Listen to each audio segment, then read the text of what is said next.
আপনি কোন ভার্সিটিতে পড়াশোনা করেন? জাতীয় বিশ্ববিদ্যালয়।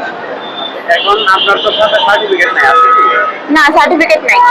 কেন নাই সার্টিফিকেট, কেন নাই?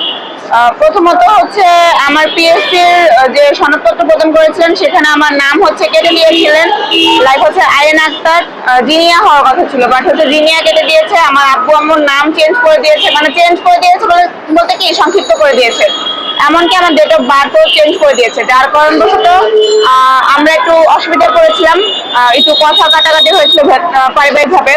পরবর্তীতে যে আমি জেএসসি পরীক্ষা দিয়েছি, এসএসসি পরীক্ষা দিয়েছি, এইচএসসি পরীক্ষা দিয়েছি, কোনো জায়গা থেকে কিন্তু শিক্ষা বোর্ড থেকে আমার আর কোনো রকম সনদপত্র আসেনি। কেন আসেনি আমি জানি না। আমার আব্বু বলেছিল বোর্ড চ্যালেঞ্জ করবো কিনা, চেঞ্জ করবো কিনা। আমি বলছি যে হচ্ছে দেখো, আমি যদি এগুলোর বিষয়ে দৌড়াতে যাই তাহলে হচ্ছে আমি পারবো না, কারণ আমার পড়াশোনা অনেক প্রেশার।